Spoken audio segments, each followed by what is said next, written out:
So good morning, everyone. Welcome to our lecture today. After this one, only two remain.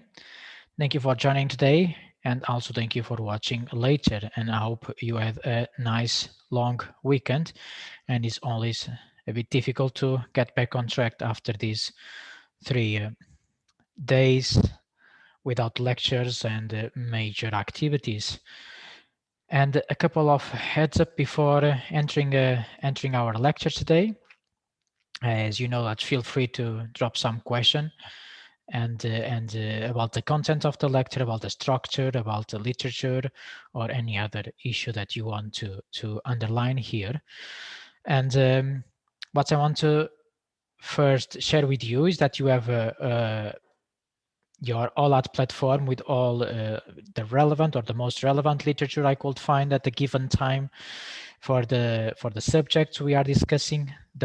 All this literature go certainly far beyond the elements I'm pointing out here. So you have to do your analysis and your research, try to explore the concepts that better help you to justify your line of reasoning if you are preparing a essay for this specific module, or eventually others in which some of these the knowledge exchange will be helpful from an economic geography point of view, eventually not.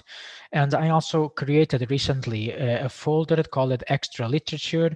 Then we will not discuss some of the topics I have here, such as circular economy, which is more related with sustainability, transitions from economic geography point of view, but not only. Slow innovation, closely linked to innovation policies within regions and in support of regional development. The primary focus of our lectures that we have been focused more on these regional development patterns and how and ways to continue supporting the socio-economic transformation or renewal processes in urban regions and in territorial in territories across the globe. And more in line with what we'll discuss today, there's a folder called Global Production Networks, in which we position these concepts of corporate spatial responsibility, but fundamentally strategic coupling that we'll discuss today. And then you have a number of books. I'm not expecting you to read the books, but an exercise you can do. I'm not suggesting to you to skip reading the books, but these books, fundamental, the one on global production networks, provide interesting examples and solid justifications in a very easy way to read of the topics we have been discussing from a evolutionary perspective, and those that we will continue discussing. And if I may change here the slide, one exercise that I often do, but now you cannot. I have to switch here to the book. For example, it will appear now, the Global Production Networks book, heavy book, almost 300 pages. And if you want to track in which context they talk about strategic coupling, then you search for keywords, Control F, and you write it. That's an exercise that I often do when we are priced by time, for example.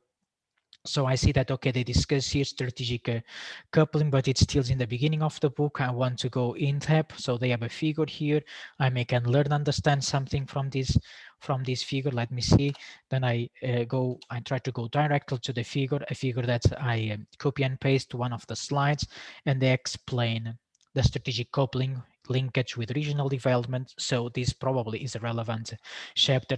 Then I will go back to the beginning of the chapter, and I will read the chapter to try to understand in which context they are talking about strategic coupling and what comes next, what kind of rationale they develop here in relation to the strategic coupling process within an overarching understanding of regional development. Okay, that's the kind of exercise that you can do if you are using books, for example. If you are using mainly published articles, they are often short, others some are a bit long, and then here it is very convenient to read everything entirely, or try to position what you intend in the introduction and see if that article is valuable or not. And also another element that is important to underline here is that what I'm conveying here in these lectures is only a part of what you find in the literature.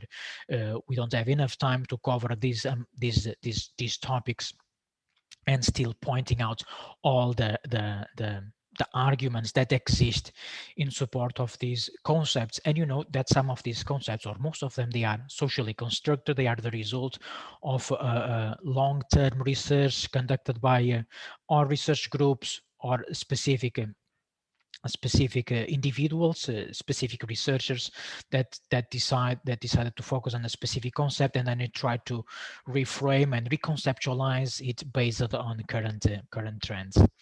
Then I have 3 slides open here, but I probably will not point it out to the others. It's just in the way that if some comment from your side arrives, I will be then better prepared to answer. Then let's embrace today's lecture. And slightly different than what than the main topic I defined it earlier already in January.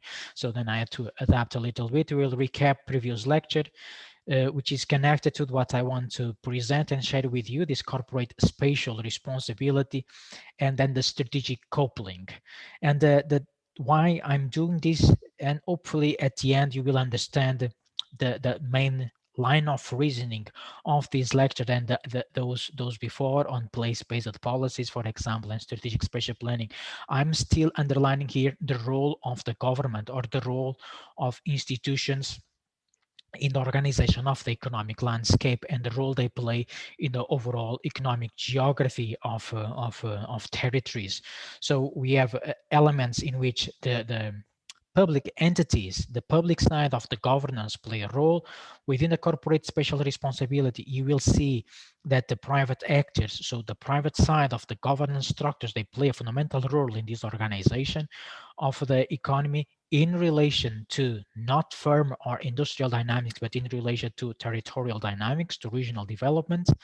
And then the strategic coupling is a bit of both public and private coming together, trying to match their needs and satisfy the prime goals of a corporation, profit making, business oriented approach, with the needs of regional development of local communities in which these large corporations are embedded.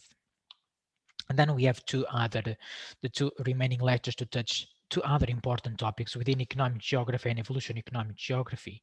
And I discussed with you earlier the strategic spatial planning approach to territorial development and how this is linked to economic geography. And I still have a number of examples later that probably will illustrate this a little better. This is a diagram proposed by myself some time ago. And I bring it here to underline this interlinkage between planning, the physical planning of a territory, but we discussed that strategic spatial planning goes far beyond this physical planning of a territory. It involves more intangible elements of a community, intends to boost regional identity, for example, sense of place, the attachment of the local communities to the place, and also play a fundamental role in the physical location of economic activities, but also can work as a means to attract investment, to attract qualified workforce and other workforce, other types of workforce, and also the organization of other type of non-economic activities. So they play a role in bridging to other kind of strategies to support these attraction strategies, place branding, place-based marketing strategies, very much focus on the regional potentials, on the regional assets. They play a role in these investment attraction strategies in attracting foreign direct investment, FDI. And they also build on the legacies of the past, on their capability of dealing with planning issues since long time, to try to address current needs and current challenges posed to urban regions. core urban areas and the surrounding territories of these more urbanized and densified places. So they also play a role here in anticipating some potential shocks within this territory. So they also play a role, these strategic spatial plans, in regional resilience, and that different linkage can be addressed or established with economic geographic concepts. Fundamentally, these related with constructing regional advantage and how to overcome situations of lock-in. And in most of the urban regions in Europe and in North America, and also a couple of them in Southeast Asia, they have been adopting strategic spatial plans, these long-term processes intended to support a coherent spatial development of a territory. And they bring together a number of dimensions, economic, social, and they try to also support or to reduce the environmental footprint of the territories. Fundamentally, they have been using to support the socio-economic transformation of urban regions. The gap within the literature is within the applicability of strategic spatial planning in lagging behind regions or least developed territories, and that's a gap I intend to contribute by continuing this exploration, this work within strategic spatial planning, and try to understand the applicability of this type of long-term plans in lagging behind regions in the European context. And we discussed that these plans, they are the result not of a single exercise of one entity. Here, the key message that I want you to take is that these are often public-led, often a regional government, a national government that requests regional entities to develop this strategic spatial plan. So we are talking about a public-led activity, but engages a large number of actors. So involves the entire governance, territorial governance structures within a specific territory. So they bring together major stakeholders from the public and private sector. These include for-profit activities as well, and it is important to bear in mind that both in the plan making and implementation phase, there are power structures playing a role in delineating, in preparing, and then further implementing these strategic spatial plans. So it's necessary to also embrace a critical point of view when analyzing these processes of more strategic oriented long-term spatial planning interventions within the territory. And again, they cover a large dimension of the spectrum of the society, economic, social, and environmental. Here another diagram that I developed together with other colleagues in other institutions, and we try to understand more specifically the plan making phase and the plan implementation phase of these long-term spatial plans for a territory. And we came to one of the prime findings is that while preparing these plans, a number of private actors, they play a role in the activities that go in these specific plans. So there is a negotiation sub-stage within the preparation of these plans, and the economic actors, they come to propose a number of activities or push the interest in their own to their own side, and try to reach a consensus in fitting these specific economic activities in overarching process of planning. These plans include also positioning strategies. This has to do with these with partly what we discussed later, these global production networks, partly territorial competition. So they try to use these strategic plans to position themselves in comparison to others by offering more physical space for the location of economic activities, industry, or if they are embracing a knowledge economy, spaces for the development of service activity. So they use these plans to boost their intentions towards the future, to what they want to become in the years to come, more a neo-industrial region or a service-oriented region, and so investing in more knowledge-based economic activities. And of course, they play also a role in the definition of the transportation and other infrastructures, such as green and the rearrangement of blue infrastructures, if they have these blue infrastructures, rivers and artificial lakes or natural lakes. So these plans, they increasingly play a role in defining the economic landscape in these urban regions. And based on our findings, they will continue gaining a solid position in the organization of a territory in the overall terms, and also in the specific activities that take place within a territory, mainly the economic ones.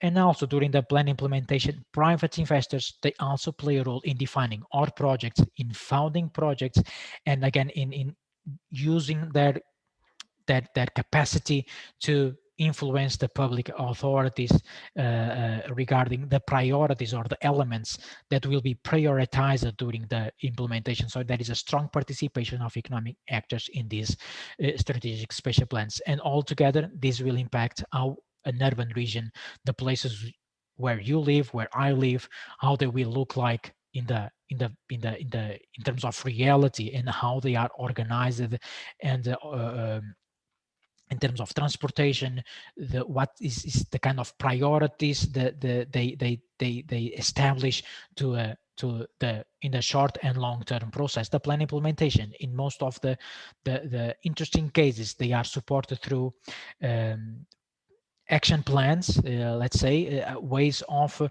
facilitating the implementation of these plans. The implementation is the cornerstone of these strategic spatial plans, but first it's difficult to assess and truly evaluate the plan implementation phase, and it's also very difficult to truly implement in conformance the plan as it is on paper. There are different challenges, and there is these power structures playing a role in what comes first and what will be eventually placed aside. So these interest groups, what type of interest groups we are talking about? In this context, we are mainly talking about large landowners, real estate investors, but also those that have already a legacy in the development of that territory. We are talking about the industrial sector, for example. But in the context of plans, the prime investors from the housing sector, they are the key players in the development, in the preparation of these plans, and they play here a role of trying to negotiate in the sort of a give and take exercise.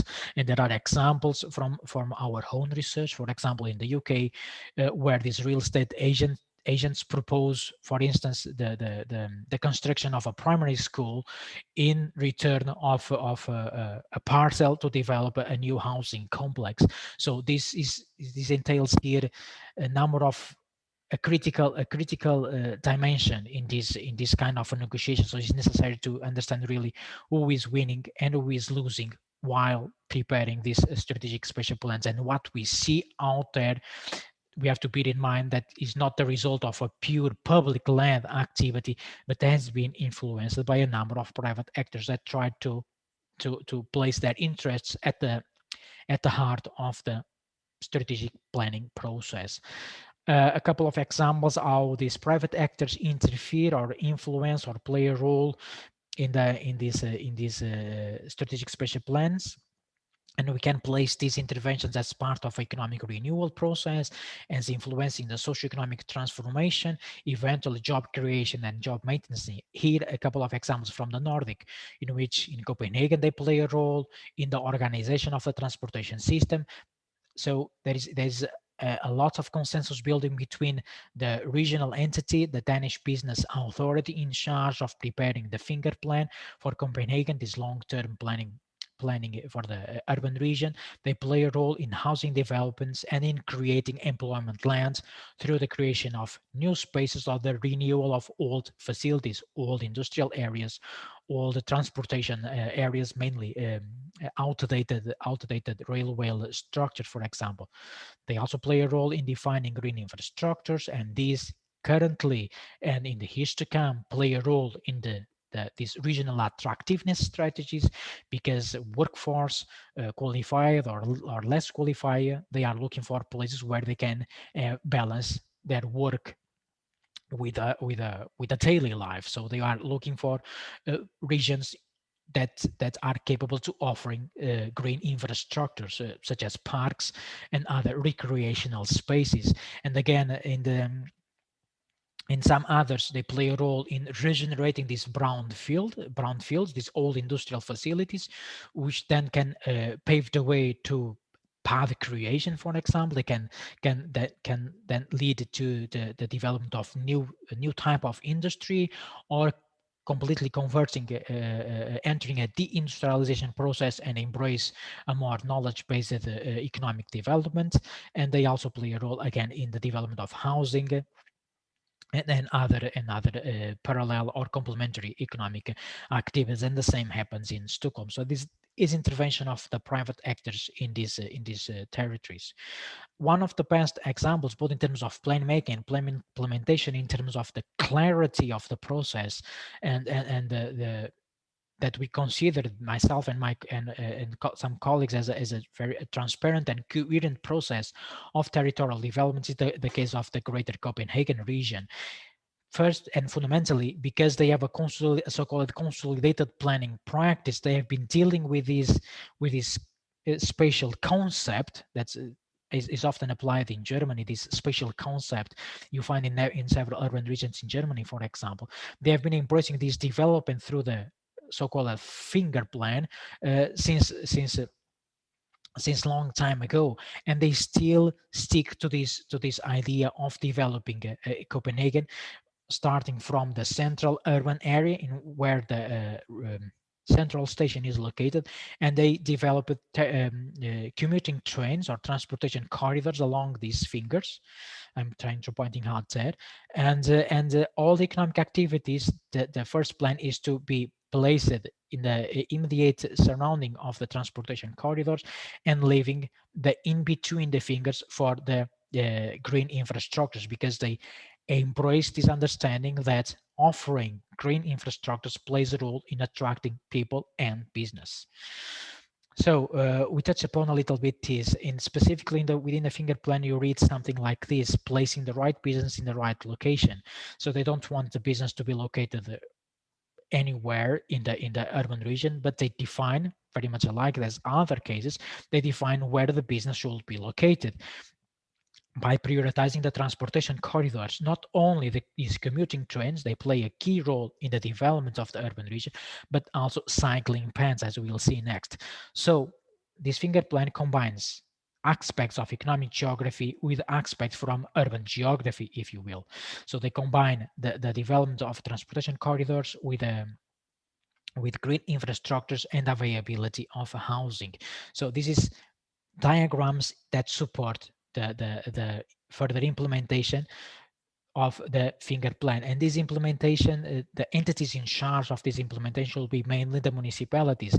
But in the case of Copenhagen, Denmark, as well as other Scandinavian or Nordic countries, they rely strongly on this consensus building between entities, and also across the governance structure means they they engage in a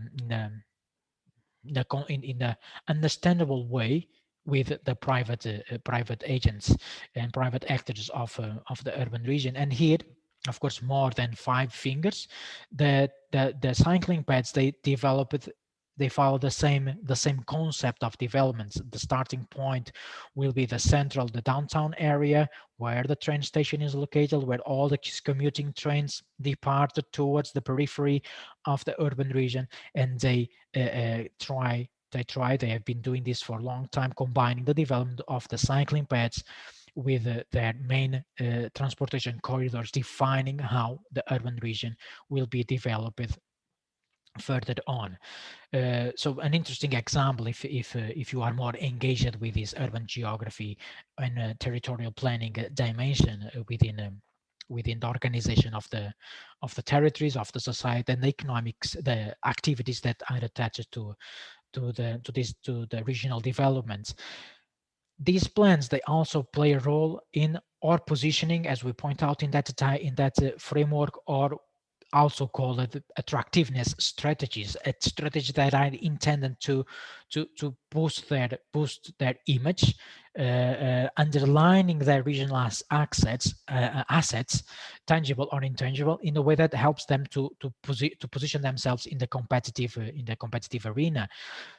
the important element here that these regional attractiveness strategies, they are incapable of improving qualities. They are incapable of improving mobility, transportation corridors.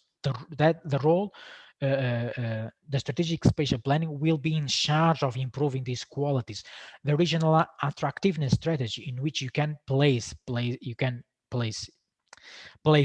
branding strategies or place-based marketing strategies, is more to enhance, more to boost and to promote the image of these urban regions, that they offer these regional assets or they are trying to improve them, also plays a role in attracting business, workforce, knowledge workers, but also other types, or to attract cultural events, sports activities, and all of these play a role in continuing in boosting this cycle of generating further business opportunities and attract workforce.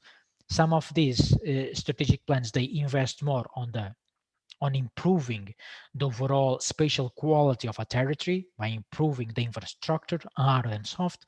Others, they are mostly focused on boosting the economic activities, on in combining all of them. The best examples, they try to combine both the improving of the spatial qualities in the physical sense, and then using these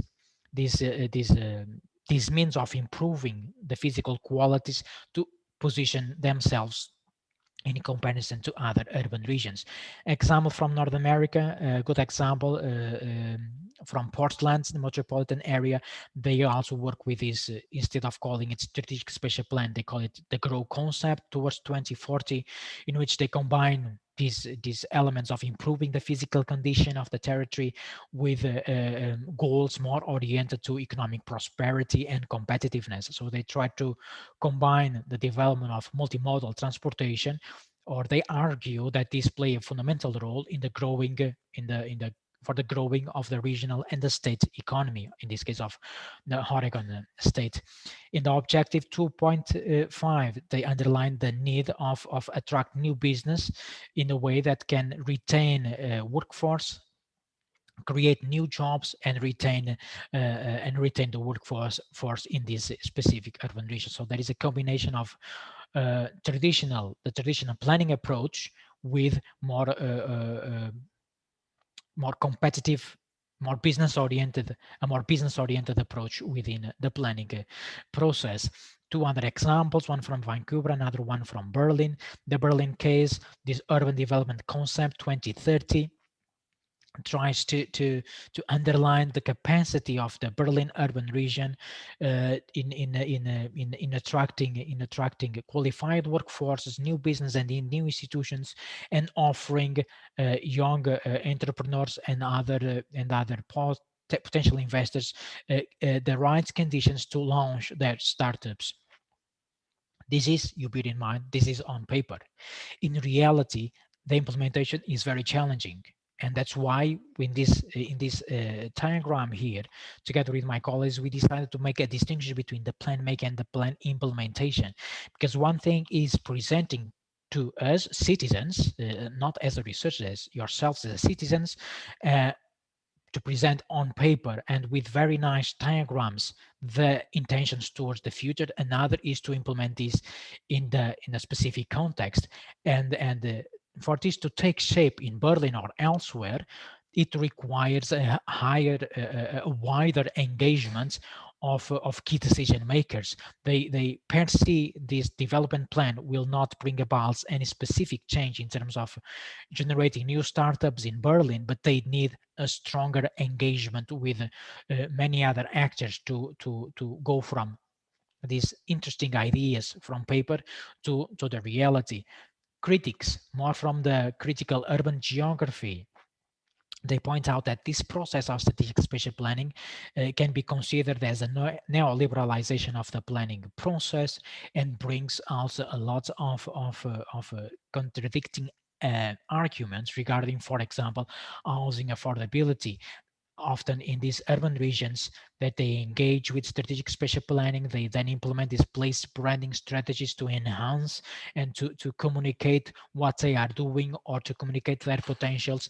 They often often are faced by an increase in rents of housing, for example. So living in these urban regions becomes more expensive, to the point that the least qualified workforce needs to live and be settled elsewhere.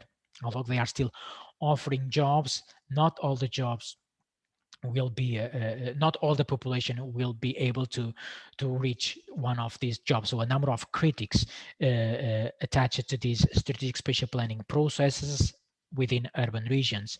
In Vancouver, in Canada, they are doing or following these long-term territorial development processes, and they also try to combine the development of the Vancouver urban region in terms of land developments with the intention of attracting investments and creating new job opportunities in specific locations. So when the process of plan making is well defined, when they engage these private actors since the beginning, these type of critics or down points of the strategic planning can be avoided if they anticipate these during the plan making process and not waiting for the implementation to tackle the potential issues of housing affordability, for example. So it's important to address in the beginning of the process the potential outcomes of boosting the attractiveness of these urban regions to avoid uneven developments or the increase of regional inequalities. But unfortunately, this is not fully embraced by public authorities. And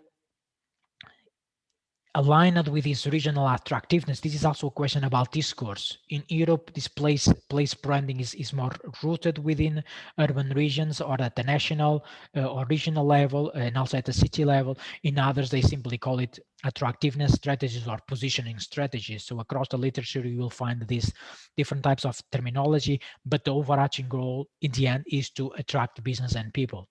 Okay, and linked to this attracting the organization of cultural events, festivals, other sports activities to and use this to boost that image. There's a number of place brands at the city level mainly, and also at the regional level across the world. So what within this place branding strategy is intended as a governance instrument or an instrument part of this strategic spatial planning, the intention is to promote and strategic positioning a territory in the global arena, and using these regional assets and their potentials to communicate to the outside world their characteristics, the elements that they are good at, or what kind of infrastructures they provide in order to attract this business and people. So they leverage the quality and distinctiveness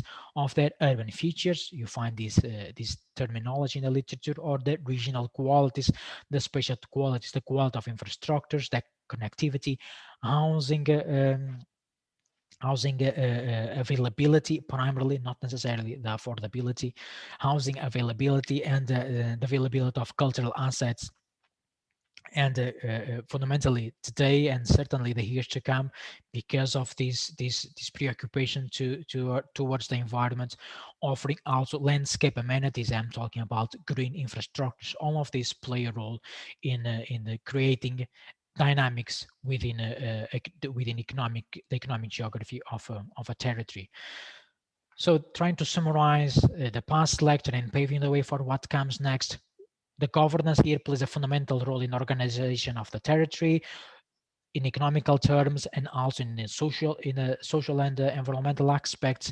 The government plays a role in bringing in preparing these plans. They plays a role as a leader in bringing together different stakeholders, and then once this strategic plan is prepared, is on paper, and then the result of a large participation of the different stakeholders, they use different strategies, regional attractiveness strategies, of place branding strategies, to communicate to the outside world their intentions towards the future, that they have land available for new industrial developments, they have central business districts with prepared in terms of communication infrastructures served by subways or tramways that can host service-oriented activities. Nothing of this can be achieved without a strong participation of the governance structure, public, private, and also the citizens. And I haven't underlined this because will be more part of a lecture within spatial planning. The participation of citizens and these urban regions across Europe, they have different mechanisms to engage with the citizens. They also participate in the plan making of these strategic long-term planning processes. So we discussed here a more public-led intervention in the territory in which the economic geography is fundamentally shaped by the influence of the state. But there are other ways in which the business sector or the private actors in general also play a role in regional developments or in trying to bring some coherence to the spatial developments. That's what we'll focus next. And among other potential concepts that I could discuss in this context, I will discuss about corporate social responsibility. Probably some of you are familiar with this concept, maybe you learn elsewhere, and a new concept fundamentally developed in Germany and by a number of German researchers, the corporate spatial slash regional responsibility. And I will try to make a distinction of these two elements as part of this more business engagement in regional development. But before that, regarding the previous slide, would you like to make any statement, any question in this context?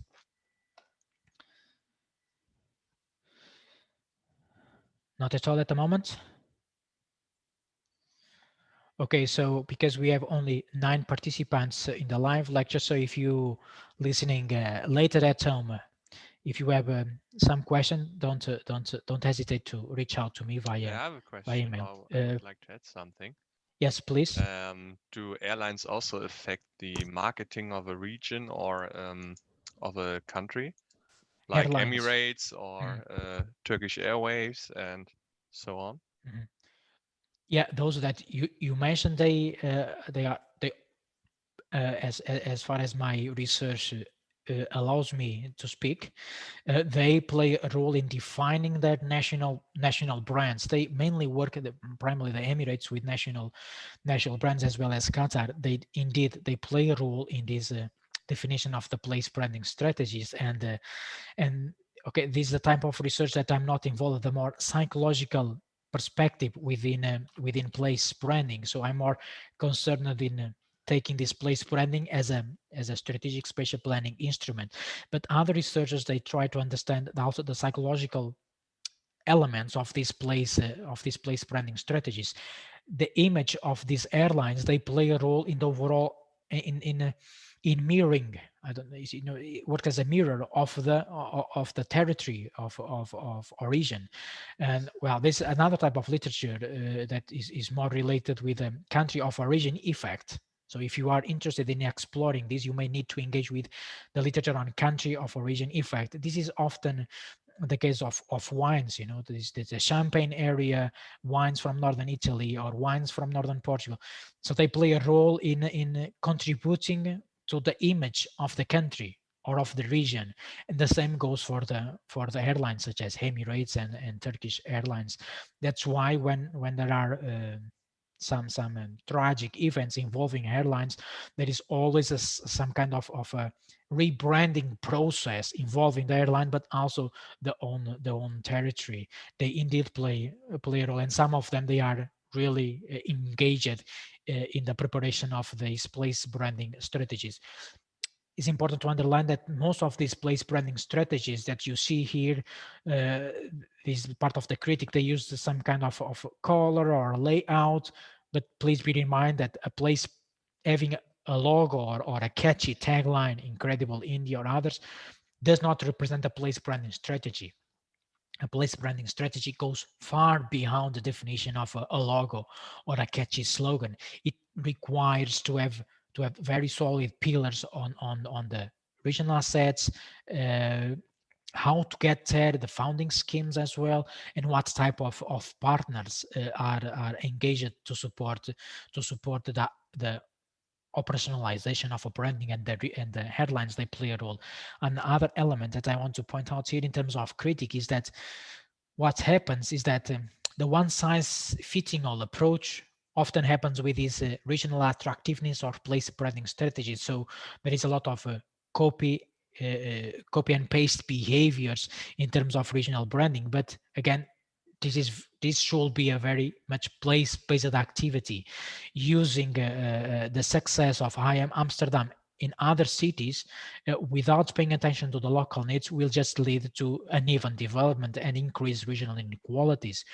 And what's happening, for example, in some African countries, that they invest large amounts of money in consultancy companies to prepare regional branding strategies, when they could use this money to improve the qualities.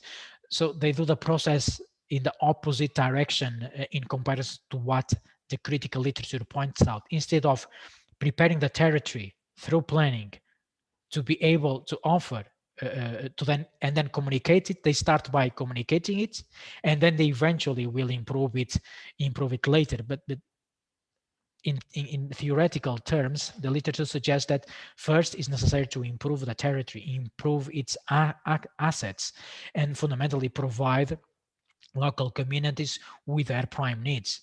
But in some contexts, we have these very strong, very catchy slogans and place branding strategies, and the population still lagging behind in terms of primary services, water supply, waste management, etc. So there's a number of critics that is important to bear in mind when analyzing process of regional branding. Okay, yeah, we could spend the entire lecture discussing this type of interventions to boost the economic competitiveness of territories. Any other question?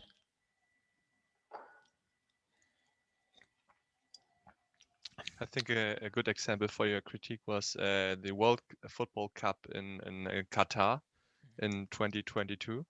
So yeah, it's all around the world with the bad conditions the workers have there, and they died and so on. But they want to have a great image. They got the World Cup to their own country, but it's quite questionable that they do it in Qatar. They have to build everything from new. They have to play in the winter and not in the summer, and so on.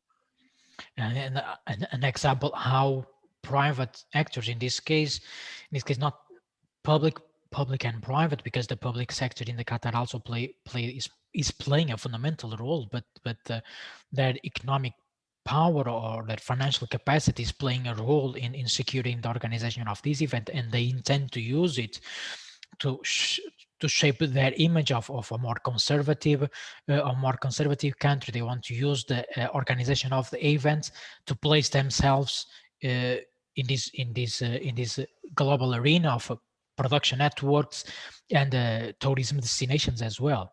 And indeed, there are a number of issues regarding our human rights protection, mainly sustainability from an environmental point of view as well. But again, indeed, this is the private sector playing here a fundamental role, and we know that there's a lot of these elements play a key role in the organization of this competition in Qatar. And the same happens for me, more dramatic than this is, of course, requires a lot of a serious critic. But for me, more dramatic is seeing African countries, for example, strongly using these branding strategies to position themselves, and the number of the population without access to daily meals is still very dramatic. And that is the case of, if happens that you watch, for example, the Euronews channel, there is now a strong branding campaign on Angola, trying to attract investment in terms of agribusiness for the agriculture, and in the everyday reality, in primarily not in the capital Luanda, but in the interior of the country, that the population still lagging primary services, and even being deprived of a daily meal, for example. And this all of this entails, yeah, they try to do this to attract business, but they often neglect the local conditions and the real needs of the population. They certainly don't need a strong place branding strategy to attract foreign direct investment. They need the improvement of the local infrastructures. They can then eventually, through an endogenous process, create dynamics and create more economic dynamics as well. So yeah, it's important to bear in mind these different dimensions and this critique in this context as well as in others. Okay, thank you for your interventions. They are very important, in particular to bring these aspects of critique. And another way that private sectors, and I'm sticking here to the private sector, finds in supporting territorial development, because it's important for their own interest. That's another element that I have to point here, is the corporate spatial responsibility that emerges from the corporate social responsibility. So the corporate social responsibility that many firms, international corporations, multinational corporations embrace, they try to integrate the responsibility towards the workers, the customers, the communities into their core businesses. There are different ways of applying in practice the corporate spatial social responsibility. This goes from organizing activities to their workers, making them engage with local communities, or incorporating in the business model production process that are more environmental friendly, or trying to design products and place them in a market, products that use less resources, less energy, less non-renewable resources. So there are different ways, and I'm not going through that road of disentangling here corporate social responsibility. And this corporate social responsibilities is already finds its roots in the literature years back in the beginning of the 1970s, eventually, but emerge as a response to some campaigns against the behavior of these large corporations. So they find the need to boost their image, and then they use this corporate social responsibility to show to the community they are also doing good in terms of environment towards the workforce. But this is open to a number of critics, and this happens because, fortunately, us here within society, we have or anti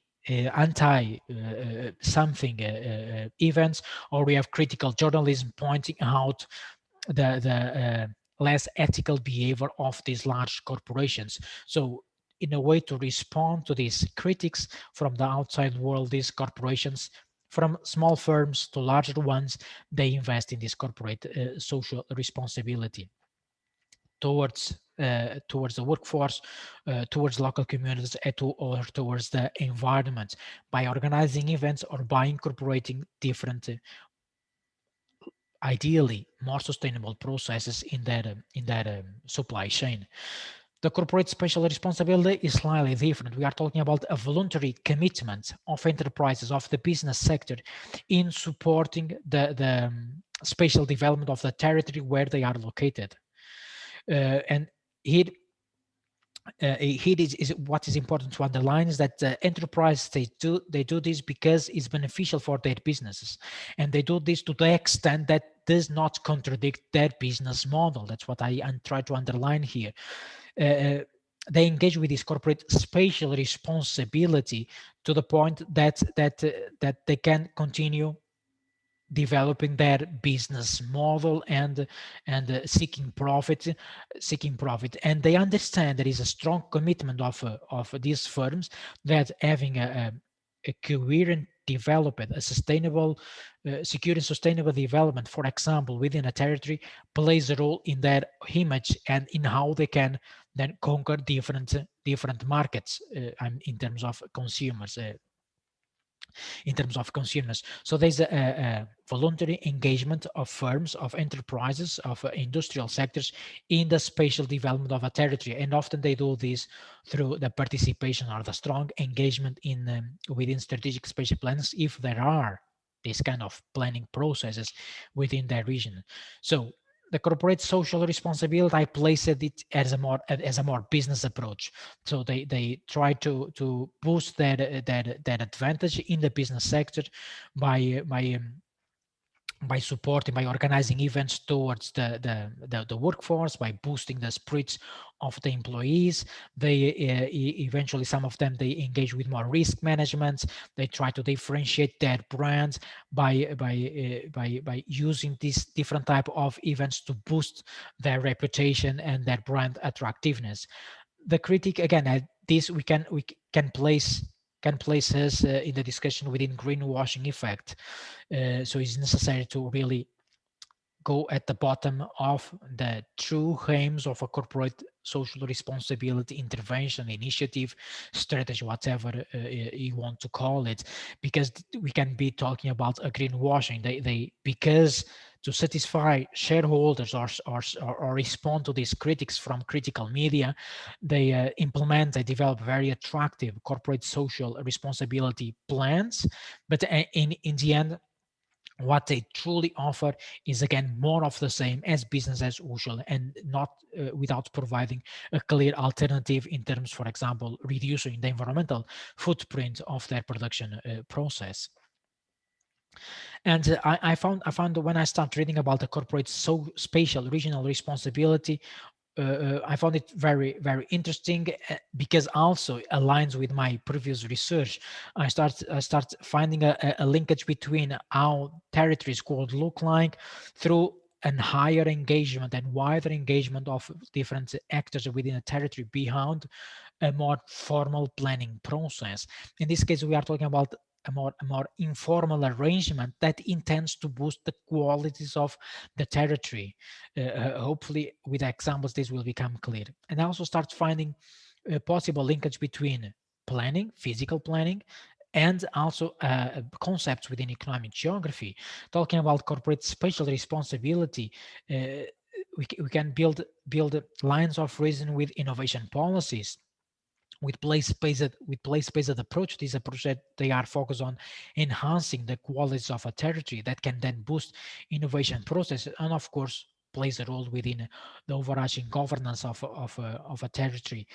So the idea of the core consideration that I point out here of this corporate social responsibility is using the resources that are embedded of a territory, that are embedded in a territory, to and use these resources to support the overall economic activity of the region, and then using this to position themselves in the competitive arena. So this requires an engagement, a commitment, and advocacy of the local interests. It requires an engagement from the private sectors towards the local communities. And I'm referring to local communities, I'm referring to a specific urban region, to the communities that exist within that territory. And this is the territories where this can be more applicable in practice are those that are more advanced in the development process, where this commitment and understanding of the need to protect and preserve and preserve local assets is fundamental for sustainable developments of the economic activities in the future. So although we are focusing more on a concept that the ultimate intention in support regional development, it requires an exploration of dynamics within firms, intra-firms, and also across firms within a specific region. So these dynamics that exist between the private and the public sector, are fundamental to shape or to consolidate the applicability of the corporate spatial responsibility in the process. And this regional responsibility, in terms of definition, can be defined in terms of a firm active participation in the regional strategy processes. They often participate through different means, and one of them is to try to boost research and development within this region by supporting the exploration of or knowledge, the embedded knowledge or other type of resources that exist within that territory. Let me see if I don't forget to underline anything here. Try to build some comparison between the two concepts of the social responsibility and the spatial responsibility. So within the spatial responsibility, we have this commitment of enterprises, of firms, of the business, often in the business networks in association to other type of businesses, their commitment to influence the spatial development through the support of infrastructures, directly or indirectly, directly through building physically infrastructures, for example, to access an industrial area, or indirectly by founding public interventions within this domain, social housing or place-making interventions. This we are talking about the creation of public public centers or cultural centers within a specific local community, and they use this to provide a cultural offer to their employees, to those exist, eventually use this as part of their communication strategy to attract new workforce. So we are talking about, but this is done through a voluntary process. They are not required by any law or formal arrangement to engage themselves in the development of the territory, but is then as an alternative to boost the qualities of this territory. Eventually, this happens in the context of a lack of financial resources from the public entities. So these business sectors, they step in trying to support the overarching territorial development. There are a number of examples, although very few in the literature, pointing out cases in the Nordic countries, mainly Finland, and a couple of examples also in Germany. And one of the publications that I shared with you in the Holland is written in German. And I'm convinced that based on the few translation of the parts of that paper, clearly states the difference or what the core elements of this corporate spatial responsibility. So in a couple of examples here, trying to underline this process, we have two examples here from Germany. One is the initiative Ruhr, in which then I try what the distinction I want to make is the word active is here as is placed here as my anchor to bring the main idea I want to underline. In comparison to the example I bring further, this initiative, the Ruhr, plays a more active role in this spatial development, in bringing about a coherent spatial development to the territory. So we are talking about not one firm, but 67 organizations, public and private, that come together to prepare this initiative, the Ruhr, intended to boost the energy, the logistics, the education, and the cultural sectors within the region. And they do this in different means. In energy, they seek primarily the use of renewable resources as the energy supply to the economic activities within the region. And on the other domains, they seek the organization of cultural events. They try to support research and development, and then with the prime goal of generating innovative processes. So there is a clear engagement of this structure composed of a number of organizations within the development of the region, and they rely on a long-term experience in this process. Although 25 years, this concept of corporate spatial responsibility so this engagement was not addressed as corporate spatial responsibility, but they have been trying to support this structural change in the road for the past 25 years, which then gives them the capabilities today and the decision-making capacity to really implement new initiatives intended to support the development of this urban region. There are a number of enterprises involved, but they are involved in a voluntary basis. Again, they engage with the initiative. When they engage, they do it in a voluntary. They do it because there is a strong attachment within the region, and they intend to support this initiative. They are not required to do so. They decide to do it in a voluntary basis. The same goes with a corporate social responsibility. The companies, they are not required to to prepare a corporate social responsibility plan. They do it because it's good for their image, and here in this context it's good for the image of the enterprises, because then they are helping the territory to boost their to improve their regional assets, their spatial qualities, and boost their regional potential, which is important for the development of the businesses. This other example in Frankfurt Rhein-Main, I consider it as a more passive corporate social spatial responsibility example, because here the participation is more through the payments of a membership fee. So it is less about organizing cultural events such as the piano festival. This in the past. Today, these days maybe there are other type of festivals, but it's more about founding specific activities organized by local by local communities, public or semi-public. So it's more about using financial resources to the organization of events, and that can help to improve the attractiveness of the region. And the overall goal is to boost this regional identity, to try to boost this attachment of the enterprises and of the local communities towards the region, trying to build a common regional identity, which is important then to, for example, to retain talented workforce in the region, and eventually enter or support the developments to going from ideas to business activities.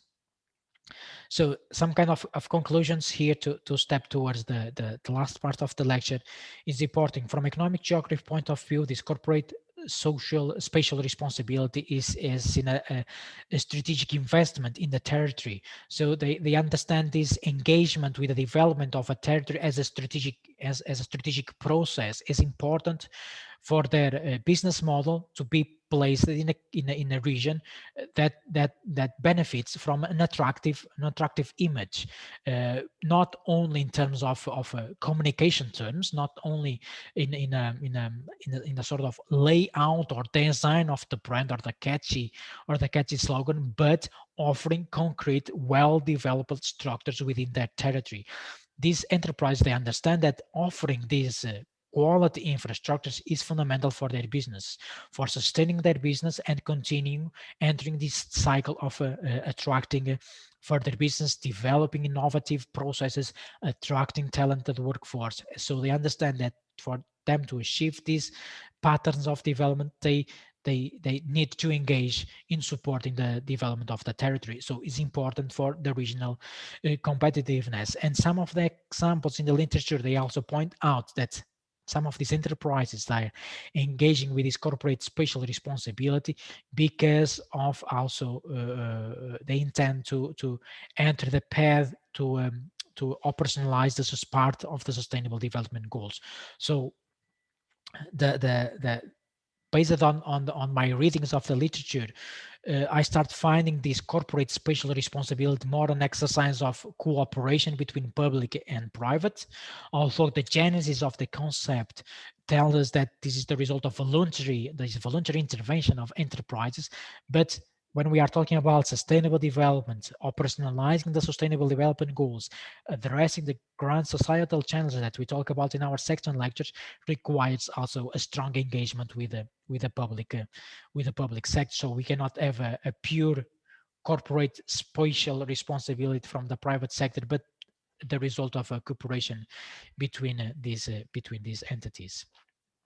Okay, here two examples of the literature, one written in German, another in English, where this concept is in my point of view, well clarified, and then can help you to enhance some of the words I've been sharing with you. And we will step next in the strategic coupling linked to regional developments. And I first ask if you have questions in this context.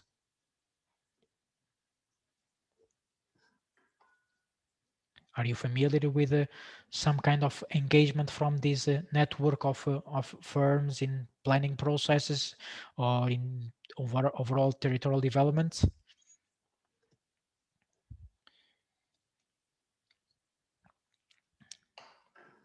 Okay. Then I guess we could do here The time is already running, but will be good if we could make it a 5 minutes break. We'll meet again at 11:24. All right. Then we'll enter this a core concept within economic geography of the strategic coupling. Okay. So we'll meet again in 5 minutes.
Okay, then hopefully everybody's back. online for this last part of the lecture. We have now about 20 minutes to touch upon this strategic coupling, which based on my understandings and building from previous experience with these other concepts of or planning or corporate social responsibility, the strategic coupling brings together the both sides of the sectors that intervene in the organization of the economic landscape, the public and the private. And in these two publications, and another one in your that I was fortunate enough to be able to download, there are books that give you examples of the genesis, more theoretical, such as this one in terms of the strategic coupling, and others how this strategic coupling is developed or is developed in a more peripheral areas of the globe. Here in this publication is called the gateway cities, and also a number of examples more from the business perspective in Asia.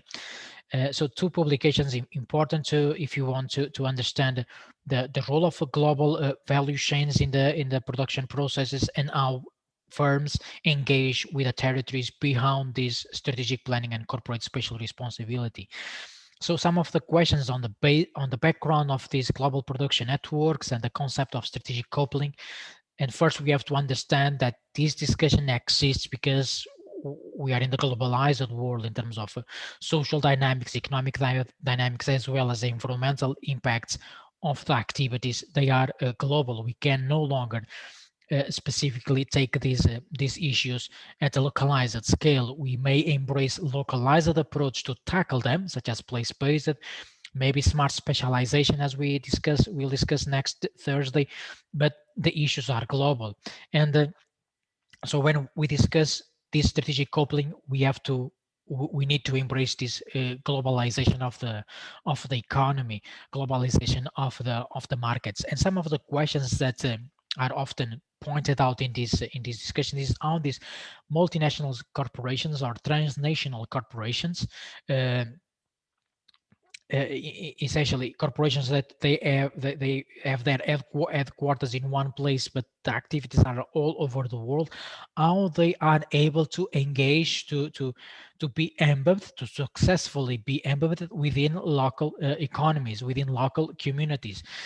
Here the problem of the scale is a fundamental one. I will be talking about engagement with local economies, with local communities, but some of the examples are at the national level.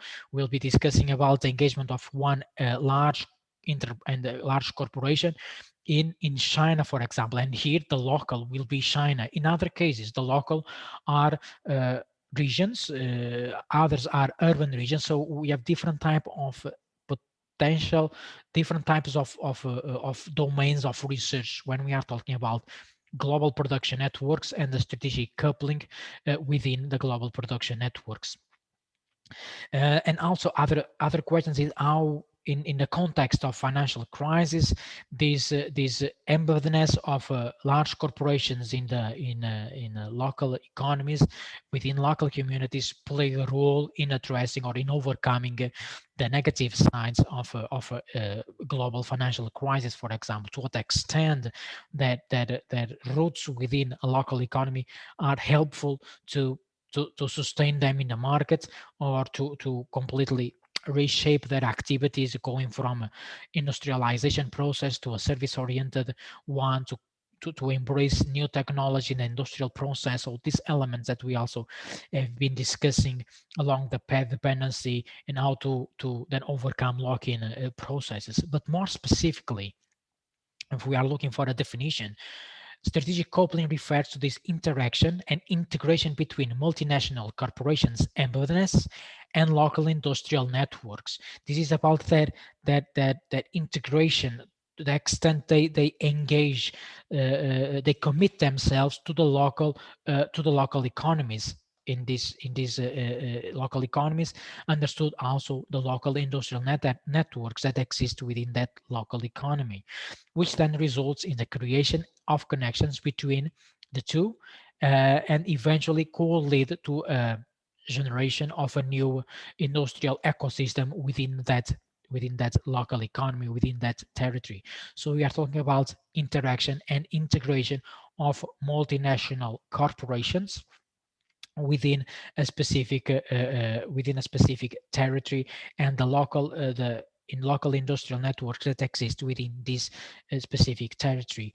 I'm aware that as it is, this definition uh, doesn't tell much. I think the examples that I will explore further, they will help to consolidate these elements. So three features of this strategic coupling process. First, we are talking they are very much related, or strategic coupling processes. This integration between multinational corporations and the local economy is favored by the spatial agglomeration of industrial activities that we discuss in other lectures. So the existence of clusters help process of strategic coupling. So they have an ecosystem of business activities, of industrial activities that can lead to cooperation across this network, cooperation between firms and between the firm and overall institutional context of this region, and with the intention of gaining a competitive advantage. So one side of this one vector leading to possible strategic coupling processes.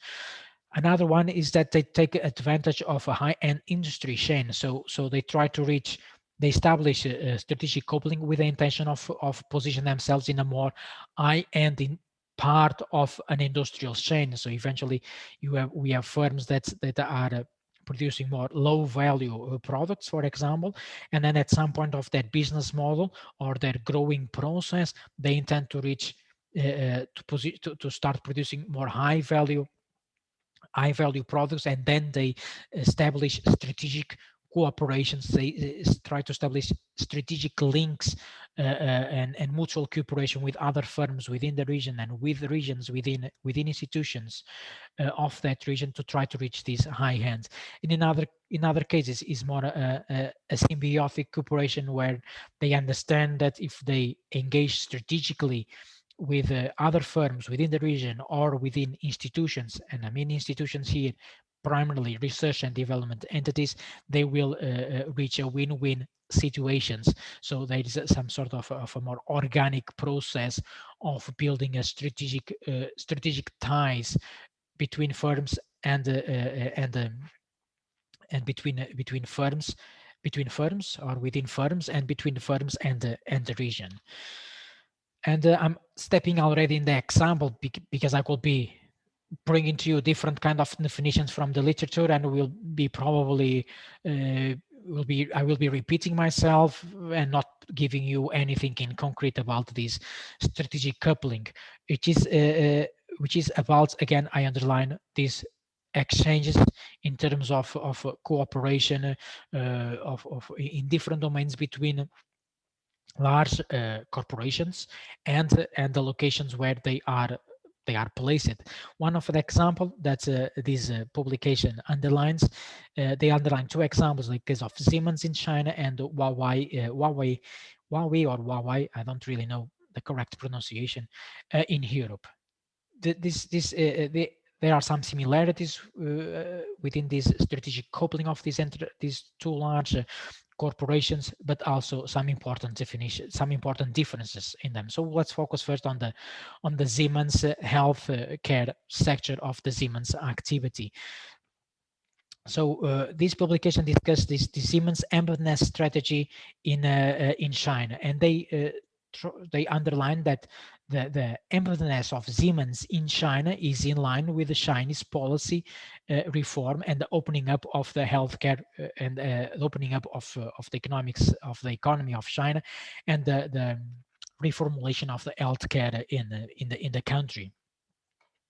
So then there is different process that lead to this embeddedness. First, Siemens enter China, and this we are talking about a moment. That's why it's interesting in terms of evolutionary economic geography. We are talking about a moment where Siemens was only operating elsewhere, not in China. So there is an entry, specific time of entry into the Chinese market, and they started doing by selling products or providing services in China. So that was that starting point in the Chinese market. So there's a specific time frame here that that is important to take into consideration when analyzing strategic coupling processes. So they enter the Chinese market by start selling products or providing service, and then they expand this to start producing these their products within that local market. So in China, and they start also engaging with procurements process, so starting outsourcing other activities by engaging with local resources. And then further on, they engage with research and development processes. So there's a number of transitions, long-term transitions. That's why it's called it strategic. This happens not as a result of any historical event, but as the result of a dedicated planning from the Siemens administration to enter the Chinese market, and then they start evolving through time uh, in the way they engage with the local economy. Here, China as a country, and so they went from the local production emphasis starts from of being first labor intensive activities. So as was a again, it's why this is strategic. They first start by engaging with labor intensive activities to satisfy the Chinese market and other external markets, and they transition and they expand to capital and technology intensive activities within that specific market. And the same applies in terms of their engagements with the research and development in the local economy of China. They start by engaging with low value added activities, and then they expand to high value added activities.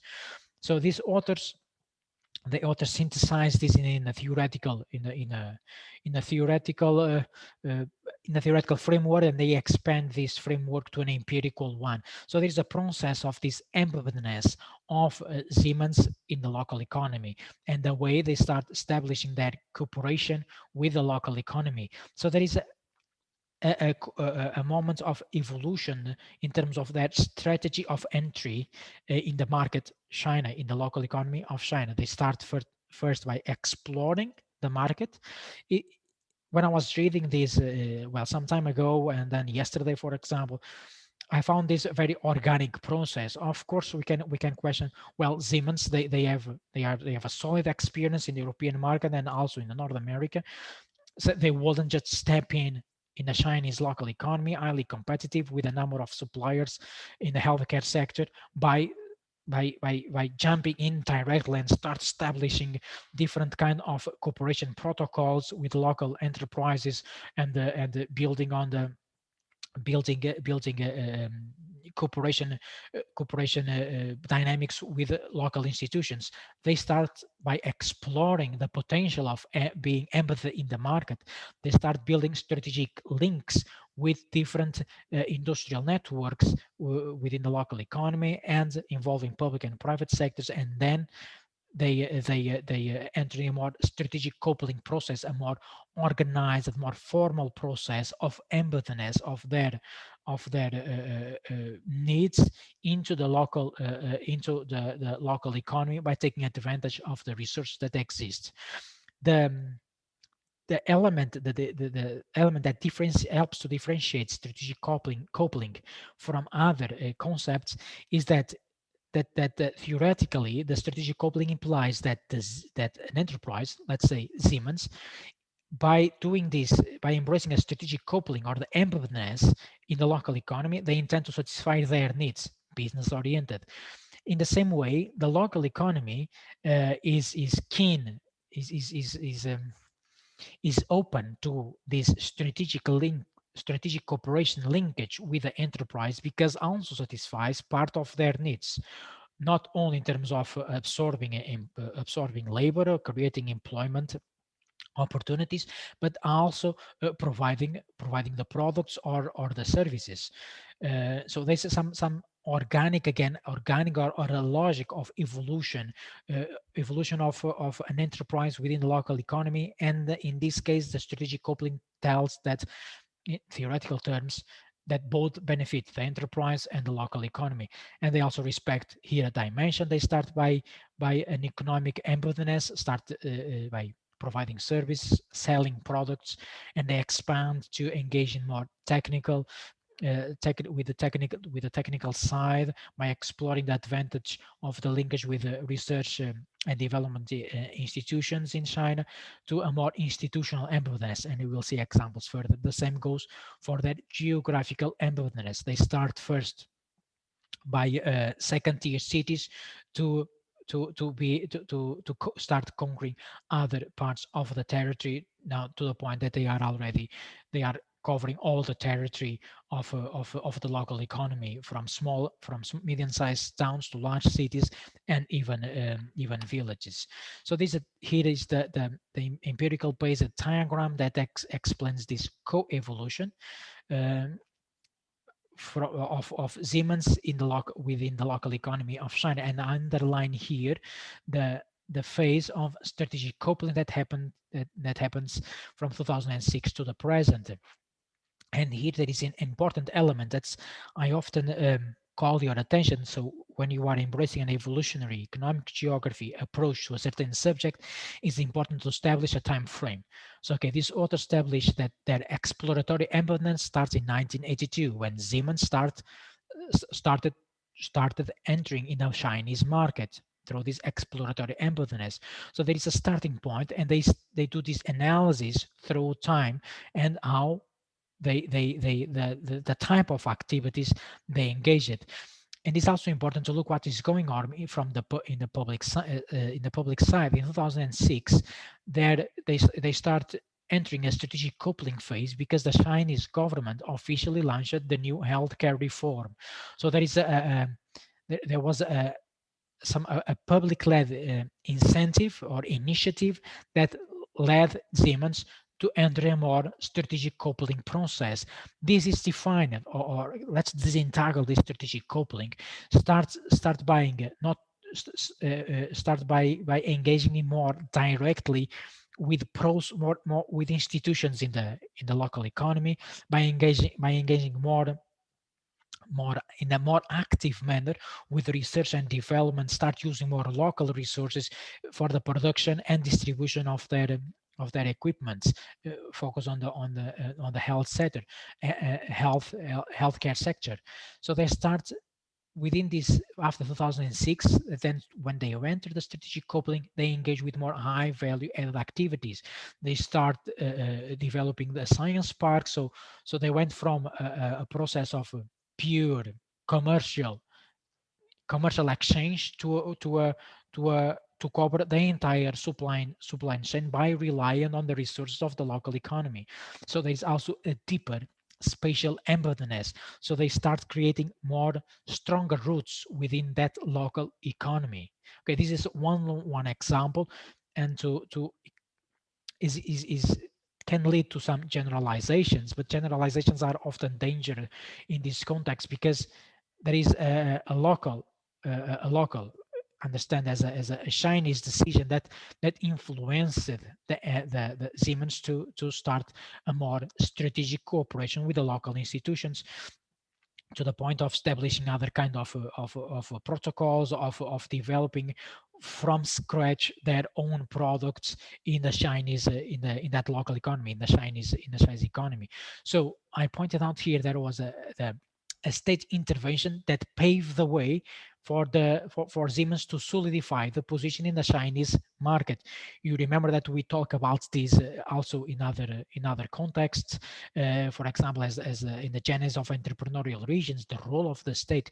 In this case, what is important to underline is that both the Chinese authority and Siemens, they start understanding that if they establish a strategic cooperation, if they couple their needs and their interests, they both enter a win-win situation. Siemens can continue placing their products in a Chinese market, because the Chinese market has interest in having local local produced healthcare sector products in that market.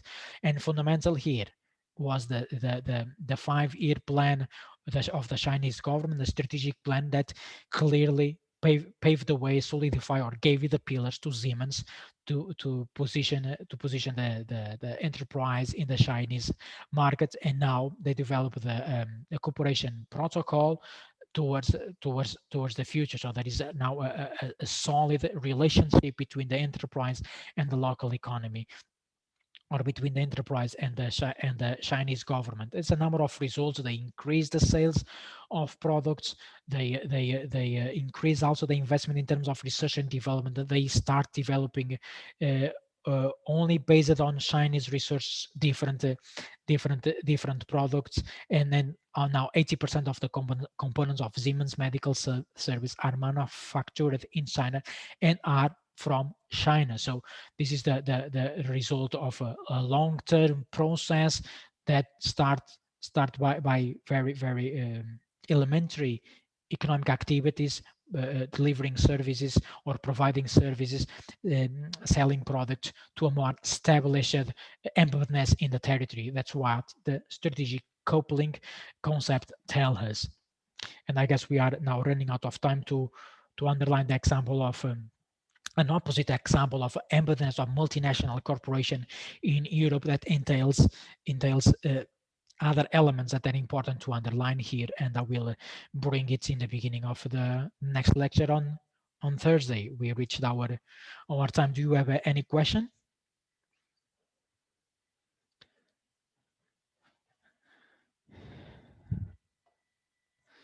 So if not, then the next lecture will be about the example of Huawei in Europe, the entry of this multinational corporation in Europe, and then we'll step into smart specialization strategies and the role they play in organization of the economic landscape. So I wish you a good rest of the week, and see you on Thursday, or see you online at any other time. Bye bye. Bye bye. Bye bye. Bye bye.